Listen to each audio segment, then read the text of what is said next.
The figure appeared first as a shimmer in the heat, rising from the baked earth, a dark smudge against the endless pale canvas of the sky. It resolved itself slowly, painstakingly, into a person walking, and the walking was a testament to a will that had long outlasted the body's strength. The dust, fine as milled flour, rose in lazy puffs around tired boots and settled again in the walker's wake, leaving no permanent record of the passage. She kept her head down against the relentless glare of the sun, a wide-brimmed hat casting a deep shadow that hid her face. But the sun found other places to punish, searing the back of her neck and leaching the life from the worn fabric of her dress. In one hand, she carried a small, heavy satchel, clutched tight, the knuckles white against the grime.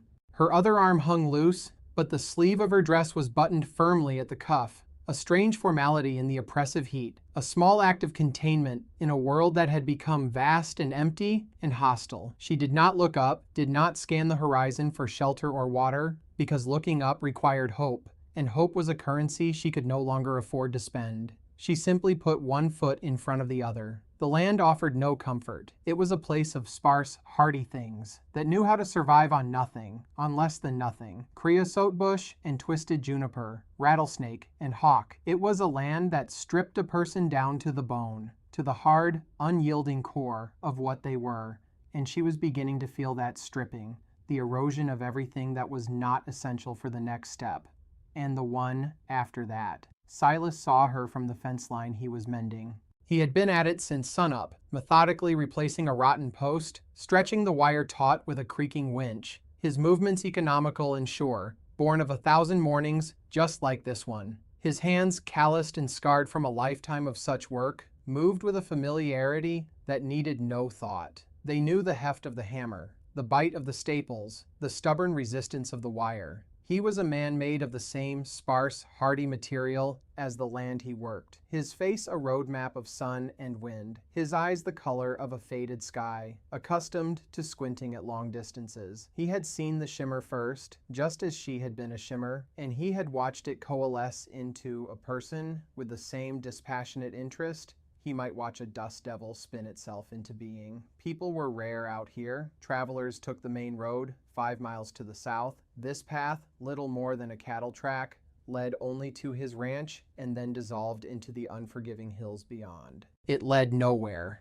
He stopped his hammering, the sudden silence profound, and watched her slow, faltering progress. He was not a man given to curiosity, and he was certainly not a man who invited trouble into the quiet, ordered world he had built for himself. A world governed by the seasons and the needs of his livestock. Trouble came on 2 legs more often than 4, and it usually wanted something. He remained where he was, a still figure against the wire, the hammer heavy in his hand, and he watched her get closer, her gait becoming more and more unsteady, a slight weave that spoke of heat stroke or profound exhaustion. She was perhaps 100 yards from his gate when her legs finally gave out. There was no drama in it, no cry. She simply folded, crumpling into the dust like a discarded coat, and lay still. The satchel fell from her grasp, landing with a soft thud. Silas watched for a long moment. The hawk circled overhead. The sun beat down. Nothing else moved.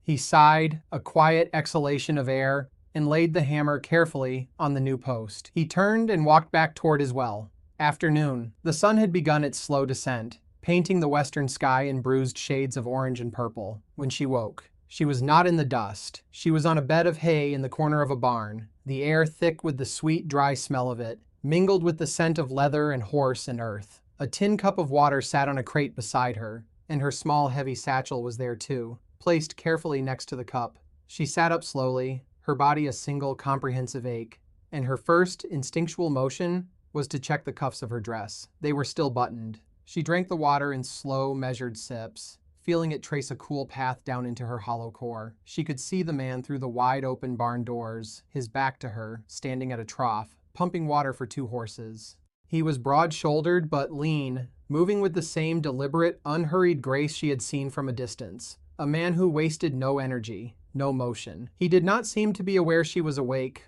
or, if he was, he gave no sign. He finished with the horses, giving each a familiar pat on the neck, and then turned, his eyes finding hers across the shaded expanse of the barn. He did not smile, nor did he frown. His expression was one of neutral assessment, the way a man might look at a sky to judge the weather. She expected questions, the sharp, prodding inquiries of a stranger wanting to know her name, her business, her destination. She braced for them, for the stories she would have to invent, the lies she would have to build like a wall. But he said nothing. He simply nodded once, a gesture so small it was almost lost in the distance between them, and then he turned and walked toward the small, sturdy house that stood a short way from the barn. A curl of smoke was rising from its stone chimney. He left her alone with the setting sun and the quiet munching of the horses. That night, she ate. He left a plate of beans and jerky on the crate, along with another cup of water, and retreated to his house without a word. She ate with a desperate, hidden hunger, her head bent low over the plate, as if afraid the food might be taken away. She slept again, a deep, dreamless sleep, burrowed into the hay like a field mouse seeking shelter from a predator. The next morning, she was awake before him, her body still aching, but a little stronger. She found a broom leaning against a stall and began to sweep the hard-packed earth of the barn floor, raising a small cloud of dust in the gray pre-dawn light. It was a small gesture, an offering of labor in exchange for the unspoken charity of food and shelter. When he emerged from the house, a tin mug of coffee in his hand, he saw her working.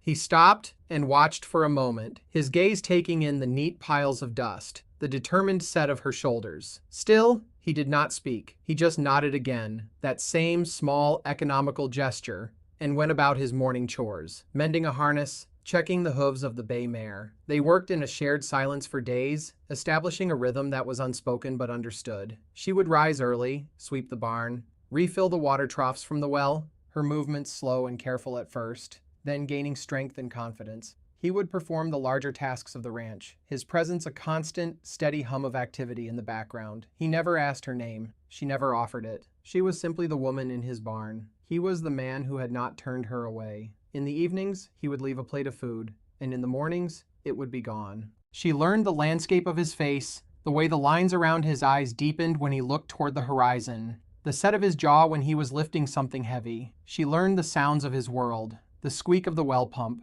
the low nicker of the horses at dusk, the lonely cry of a coyote in the distant hills. And he learned the shape of her silence. He noticed how she never let her sleeves ride up, even when she was scrubbing the water trough, how she would pause her work and pull them down if they did.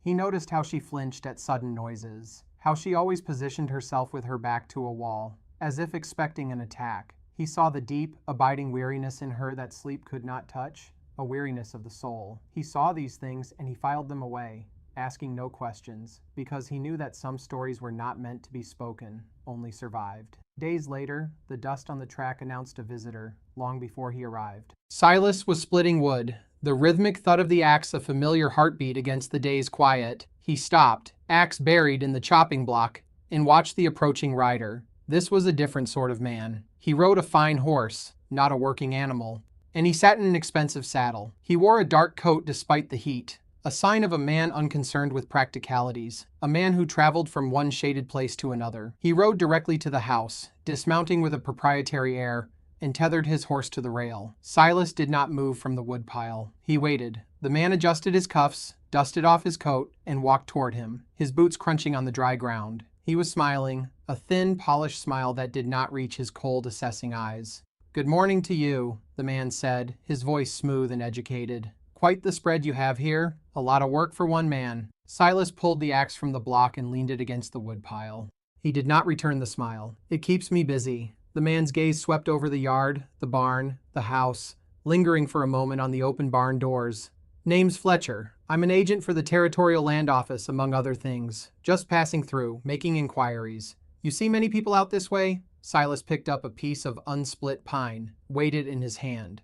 "Not many." "No," Fletcher agreed, his smile tightening. "It's a lonely road. Leads nowhere. Still, sometimes people get lost. We're looking for someone, you see, a woman. Traveled this way, we think. Small dark hair, looks more fragile than she is." He looked directly at Silas now, his eyes sharp. "She's a ward of my employer. A delicate creature, prone to flights of fancy. We're very concerned for her welfare." Inside the barn, she heard the voice. She froze, a half-mended grain sack in her hands, the needle poised in midair. Her heart began a frantic, painful hammering against her ribs. She shrank back into the deepest shadows, pressing herself against the rough-hewn wood of the far wall, making herself small. Fletcher. The name was a key turning in a lock she thought she had escaped. Silas turned the piece of pine over in his hands, studying the grain. He thought of the woman in his barn, the quiet competence in her hands, the survivor's steel in her spine. He thought of her buttoned cuffs. Delicate was not the word that came to mind. "Haven't seen anyone," Silas said, his voice flat and final. He tossed the wood onto the pile. Fletcher's smile vanished completely. "Is that so? A man in your position, alone out here, must see everything that moves on his land. It would be unwise to shelter someone who doesn't belong to herself. There are laws about such things, property laws." The threat was veiled in politeness, but it was there, sharp and clear. Silas met his gaze. The silence stretched, taut and thin. The hawk cried out again, high above. "Like I said," Silas repeated, his voice unchanged. "Haven't seen anyone." Fletcher held his stare for another long moment, then gave a short, sharp laugh, a sound with no humor in it. "Very well, but my employer has a long reach. If you should happen to see this lost woman, there's a handsome reward." He turned without another word, strode back to his horse, and swung himself into the saddle. He rode away, leaving a plume of dust to settle in his wake. Silas stood by the woodpile until the rider was just a shimmer in the distance, the same kind of shimmer the woman had been. He did not look toward the barn. He knew she was there. He knew she had heard. He picked up his axe, and with a single powerful swing, he split the pine log clean in two. The sound echoed like a gunshot in the sudden quiet. That night, the plate of food he left on the crate went untouched. He saw it in the morning, cold and untouched, a silent testament to the fear Fletcher's visit had rekindled. He found her in the barn, her small satchel clutched in her lap, her face pale and set. She was ready to run again. She looked up as he approached, her eyes wide with a hunted look he had only ever seen in animals caught in a trap. She finally spoke, her voice rusty from disuse, a mere whisper. "I have to go." He stopped a few feet away, not wanting to crowd her. He didn't tell her to stay. He didn't offer platitudes or promises he couldn't keep. He simply stood there, his presence a solid, undeniable fact. "He'll be back," she said, her voice trembling slightly. "He won't stop." Silas knew she was right. Men like Fletcher did not give up easily, not when property was involved. He looked at her, at the fierce, fragile tension in her body, the way she held herself as if expecting a blow. He thought about the empty quiet of his life before she had arrived, the long, silent evenings, the steady, unchanging rhythm of his days. It had been a peaceful existence, but he was beginning to realize it had also been a hollow one. Her presence had filled a space he hadn't even known was empty. "Where would you go?" he asked, his voice low and rough. The question was not an accusation, but a simple, practical inquiry. She looked away, out the barn door toward the unforgiving hills. She had no answer. There was nowhere to go. There was only the running. He saw the flicker of despair in her eyes, the collapse of her fragile resolve. He would spend a long time afterward wondering what made him do it. What impulse drove him past a lifetime of ingrained caution? He took a step closer and sat down on a nearby hay bale, not looking at her, but at his own scarred hands, resting on his knees. "I was married once," he said, the words coming out slow and stiff, like machinery that hadn't been used in years. "Her name was Mary. We had a son." He had her eyes. He paused, the silence in the barn deepening, filled only by the soft rustle of the hay. "There was a fever that winter. It took them both. 1 week. That was 20 years ago." He said nothing more. He did not look to see her reaction. He just sat there, offering up this small, broken piece of his own history, a story he had not told another living soul. It was his way of saying he understood, not her specific pain, but the nature of loss, the way it could hollow a person out from the inside. He was telling her that she was not the only one who had a ghost sitting beside her. She didn't respond, but the frantic tension in her shoulders eased just slightly. She didn't run, she stayed.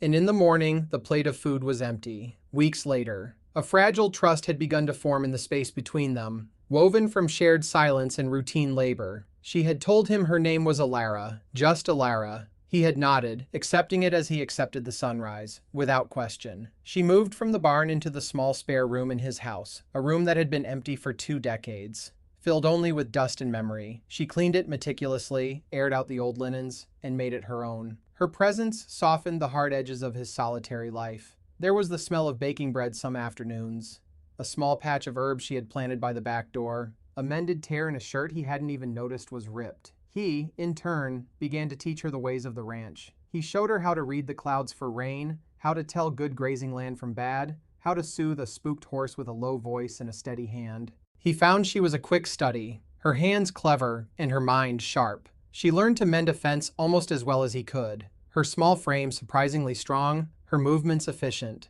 One sweltering afternoon, they were working together, replacing a section of fence on the far side of the property. The heat was a physical weight, pressing down, shimmering off the parched ground. Alara, intent on her work, was hammering in a staple, her brow furrowed in concentration. The sleeve of her work shirt, old and worn, had ridden up past her elbow. As she reached for another staple, it slipped further, past her wrist, exposing the pale skin of her forearm, and Silas saw them, a fine, silvery latticework of old scars. They were not the jagged, accidental scars of a hard life, not the kind of marks a rancher might earn from wire or a thrown hoof.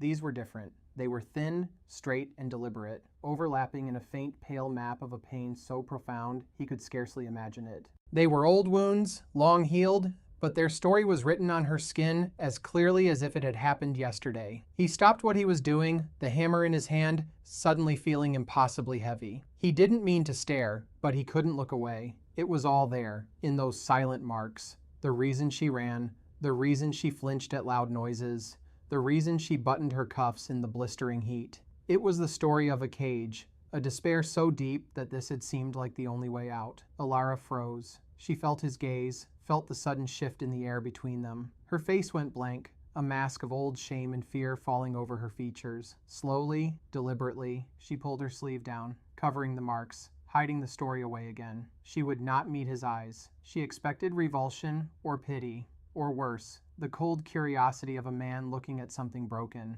The silence stretched, thick with the buzzing of insects and the oppressive heat. She braced herself for the question, for the judgment. But Silas said nothing. He simply turned back to his own post, his movements slow, almost clumsy. He looked down at his own hands, at the calluses and scars that told the story of his life. A life of labor, of loss, of simple survival. His scars were on the outside. Hers were a map of an interior battle he could only guess at. He felt a sudden, sharp ache in his chest, a grief that was not for his own loss, but for hers. For the young woman she must have been to have acquired those marks. For the world that had done that to her. That night, long after the house was dark and quiet, Silas sat alone on his porch, looking up at the vast, indifferent spray of stars. He thought of the scars on her wrist. A testament not to weakness, but to a terrifying strength. The strength to survive the thing that made you want to die. And for the first time in 20 years, for a sorrow that was not his own, the cowboy wept. The tears came silently, tracing clean paths through the dust on his weathered cheeks. They were tears for her, and for the cruelty of men like Fletcher, and for the quiet dignity with which she carried her broken past. It was not pity. It was a profound and sorrowful respect. He was no longer just sheltering a runaway. He was standing guard over a survivor, and he knew, with a certainty that settled deep in his bones, that he would not let them take her. Not now, not ever. The second arrival was different. There was no pretense of civility. Fletcher returned 2 weeks later, not alone this time. He brought another man with him, a thick-set individual with a flat, empty face, and hands that looked like they were made for crushing things. They didn't ride to the house. They stopped at the gate, blocking the only way in or out, two dark figures silhouetted against the harsh morning sun. Silas was in the corral, working with a young colt, when he saw them. He stopped, his voice soothing the nervous animal, and watched them dismount. Alara saw them from the kitchen window. The dish she was holding slipped from her fingers and shattered on the floor. Her breath caught in her throat. She didn't run, she didn't hide. She stood frozen at the window, watching them, her past come to claim her. Silas walked out of the corral, closing the gate carefully behind him. He moved without haste, his stride even and measured, and stopped about 20 yards from the two men, a clear line drawn in the dust. "This is private property," he said. His voice was not loud, but it carried in the still air. Fletcher laughed, that same humorless sound. "We've moved beyond such pleasantries, old man. We know she's here. My employer is a patient man, but his patience has run out. We're here to collect his property." He gestured to his companion. "This is Mr. Cole. He's less interested in conversation than I am." Cole just stared, his expression unchanging.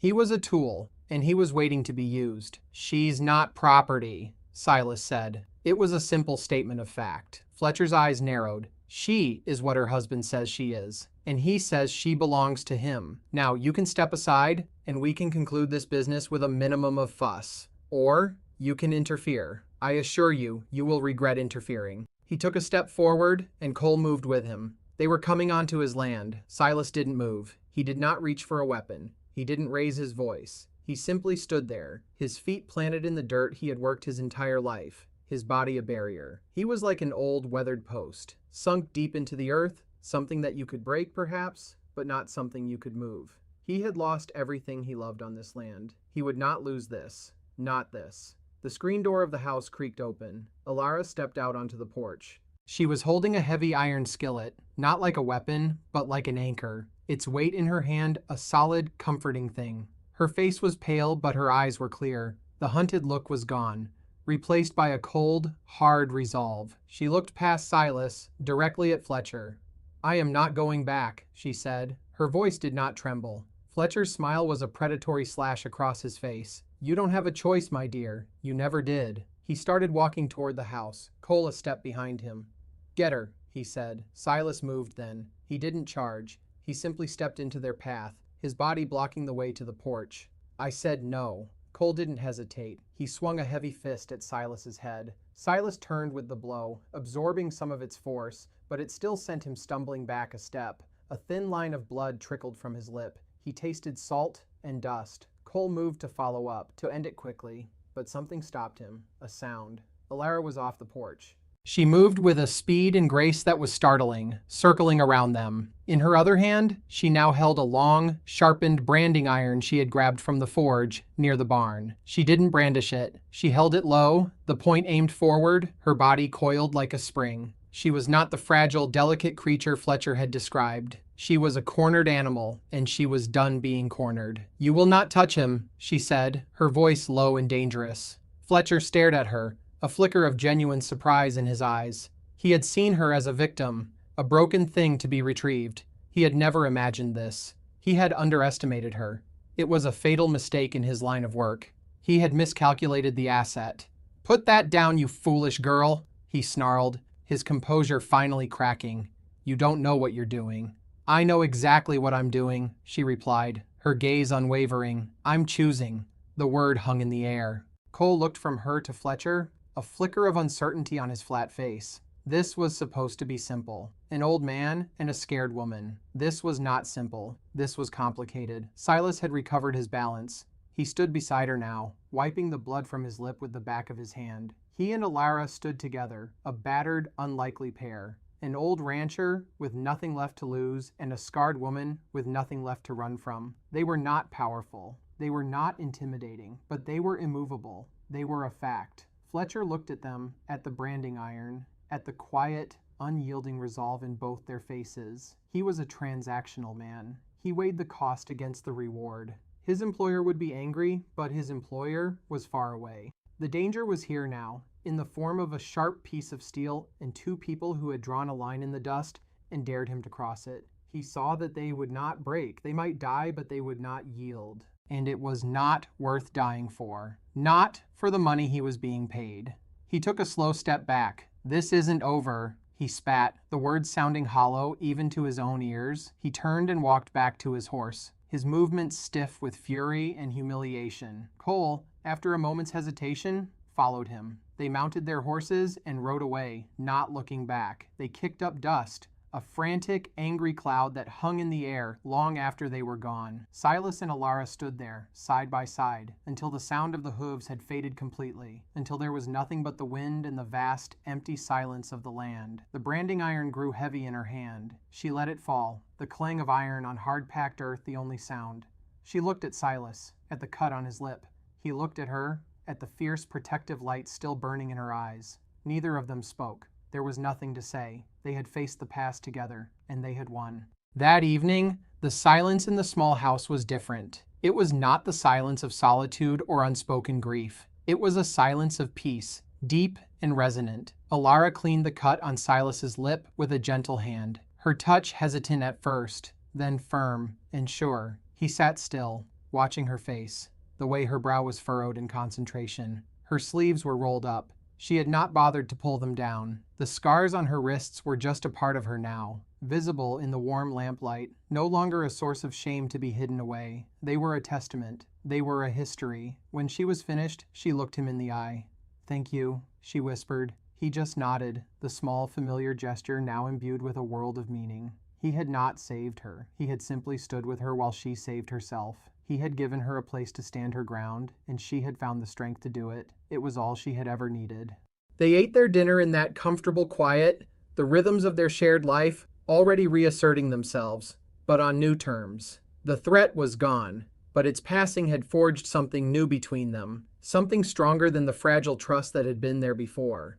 It was a bond of mutual respect, a recognition of the survivor in each other. They were two solitary people who had found an unlikely harbor in one another, two broken pieces that did not fit together perfectly, but who could stand side by side to make a stronger whole. Order was restored, but it was a new order. The ranch was no longer just his refuge from the world, it was their sanctuary. The seasons turned. Summer's fierce, bleached-out heat gave way to the crisp, golden light of autumn. The cottonwoods along the dry creek bed turned a brilliant yellow, their leaves rustling in the cool wind. Winter came, dusting the hills with a thin layer of snow, and the world grew quiet and still, hunkered down, waiting for the spring. Silas and Alara worked through it all, their lives intertwined with the life of the land. He taught her how to track game, how to mend a roof, how to know by the feel of the air that a storm was coming. She, in turn, brought a quiet life back into his house. She learned to cook on the old wood stove,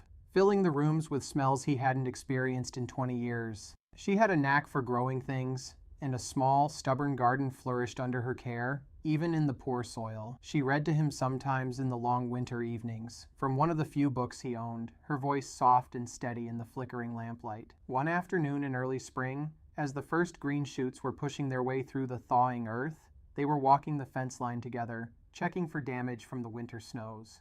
The sun was warm on their backs. Alara paused, looking out at the vast expanse of land, the rolling hills, the endless sky. "I used to think this was the loneliest place on earth," she said, her voice quiet. "Just empty space." Silas stopped beside her, following her gaze. He saw the way the light fell on the hills, the hawks circling in the clear air, the promise of new life in the greening pasture. He had lived here his whole life, and he had never thought of it as lonely. He had thought of it as quiet, but he understood what she meant. "It's not empty," he said. "You just have to know how to look." She turned to him, a small, genuine smile gracing her lips. It was a rare sight, and it transformed her face, erasing the last shadows of the hunted woman who had collapsed in the dust so many months ago. "You taught me how to look," she said. She held out her hand, her palm up. On it rested a small, perfectly formed bird's nest she had found in a juniper bush, woven from grass and twigs and horsehair. It was a small, resilient, beautiful thing, a home. He looked from the nest to her face, and then down at her arm. Her sleeve was rolled up to the elbow, and the sun shone on the pale, silvery scars. He reached out, his rough, calloused fingers gently tracing the lines on her wrist. It was the first time he had ever touched them. She did not pull away. She stood perfectly still, allowing the touch, allowing him to see. He looked up and met her eyes, and in their depths he saw not a victim, but a woman who had fought her way back to the world. A woman who was finally free. He had not wept for his own sorrow in 2 decades, but he had wept for hers. Now, seeing the quiet strength in her gaze, he felt a different kind of emotion welling up, something that felt like hope. It was as warm and as welcome as the spring sun. We all carry scars. Some you can see, etched on the skin like a map of a difficult journey. Others are hidden deeper, wounds on the soul that no one else can see.